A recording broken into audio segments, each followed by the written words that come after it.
The 93 Twin Towers attack, America's first warning.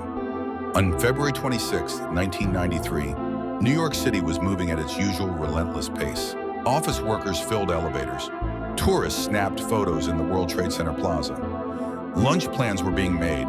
No one knew that, deep below their feet, a plan had already been set in motion. One designed not just to terrorize, but to collapse the Twin Towers themselves.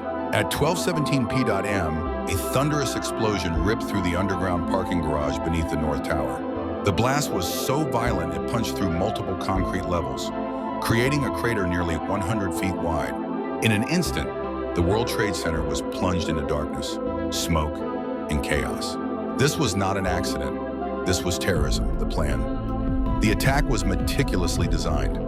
The conspirators packed a rented Ryder van with roughly 1,200 pounds of explosives, including urea nitrate and hydrogen gas canisters. The intention was chillingly specific: topple the North Tower into the South Tower, triggering a catastrophic domino collapse. That could kill tens of thousands of people. The man behind the plot was Ramzi Youssef, a highly skilled bomb maker, with extremist beliefs and international connections. To Youssef, the World Trade Center wasn't just a symbol of American power. It was a target meant to fall. Inside the towers, when the bomb detonated, the impact was immediate and terrifying. Power failed. Emergency lighting went dark.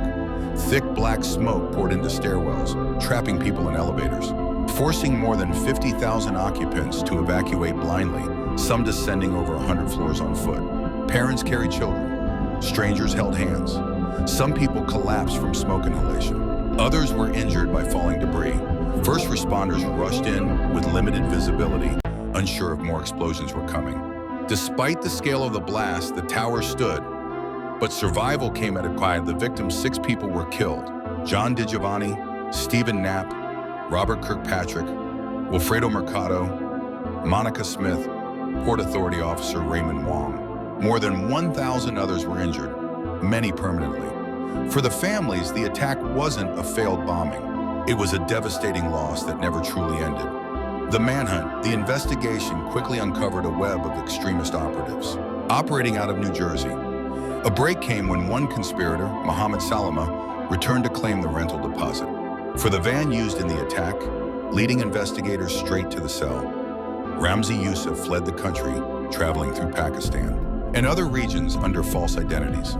For 2 years, he remained one of the FBI's most wanted fugitives. In 1995, Youssef was finally captured in Islamabad, Pakistan, after a joint U.S. Pakistani operation. He was extradited to the United States, where prosecutors uncovered the full scope of his ambitions, including additional plots to bomb U.S. airliners. Justice Youssef and his co-conspirators were convicted in federal court. Life imprisonment without parole. Sentenced to serve time in a U.S. Supermax prison. In court, Youssef showed no remorse, openly stating that the attack was meant to kill far more people than it did.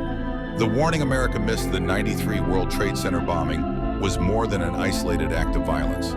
It was a blueprint. The target was the same, the ideology was the same, the goal, mass civilian death, was the same. Yet security upgrades and intelligence warnings fell short. 8 years later, the same complex would be attacked again, this time with devastating success. Closing the Twin Towers survived in 1993, but the message was clear. America had been warned. This was the opening chapter in a story that would end on September 11, 2001. And for many, it remains one of the most haunting what-ifs in modern history.